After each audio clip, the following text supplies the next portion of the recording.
strategi yang sudah dilaksanakan, kuncinya ada hilirisasi. Tapi hilirisasi ini mengganggu negara-negara lain. Begitu pemerintah kita melaksanakan hilirisasi, diancam oleh Uni Eropa, diadu ke WTO, diadu, pemerintah kita naik banding, dia adu lagi, naik banding lagi, kita tidak tahu. Tapi mereka tidak suka kalau kita hilirisasi. Kemudian selain Uni Eropa, IMF menegur kita juga. Saudara-saudara, bayangkan, kita bahan baku ada di kita, milik kita, karunia Tuhan. Kita mau olah di Indonesia. Karet kita mau olah di Indonesia. Kelapa sawit kita mau olah di Indonesia. Coklat kita mau olah di Indonesia. Semua bahan itu kita mau olah di Indonesia supaya pabrik-pabriknya bisa memberi pekerjaan untuk anak-anak kita. Supaya insinyur-insinyur kita bisa bekerja. Supaya wali kota bisa dapat retribusi. Supaya pajak naik, penghasilan naik, saudara-saudara. Sampai demikian. Sampai menteri-menteri kita harus ke sana. Pemimpin-pemimpin bertanya, mengapa Indonesia tidak boleh sejahtera?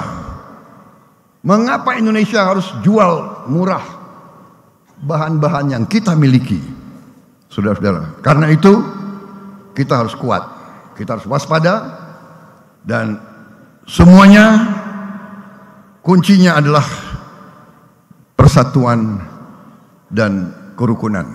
Menurut saya kuncinya itu, saudara sebagai pemimpin terdepan, saudara yang menerima mandat dari rakyat terdepan, saudara sangat berperan untuk memelihara momentum nation building kita. Saya bisa lebih rinci bicara ini, tapi secara garis besar itu yang saya ingin sampaikan. Strategi pembangunan kita sudah benar. Hilirisasi di semua bidang sangat penting, dan itu kuncinya, bahwa semua banyak sekali lembaga internasional, pakar-pakar, pengamat, dan lembaga pengkajian mengatakan bahwa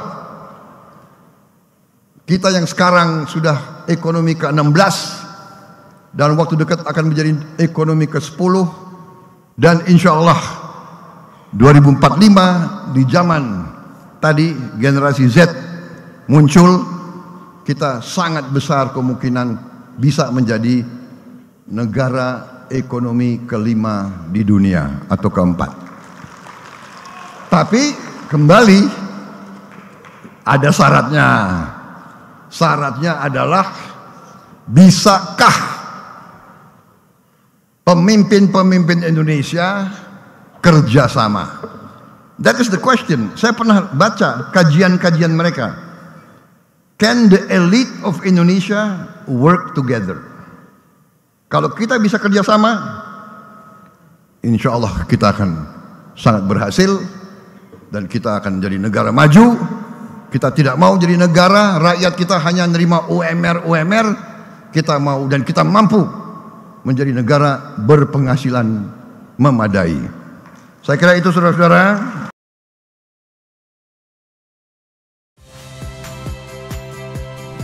Saya Agin Fridianto. Saksikan terus program-program Kompas TV melalui siaran digital, pay TV, dan media streaming lain. Kompas TV, independen, terpercaya.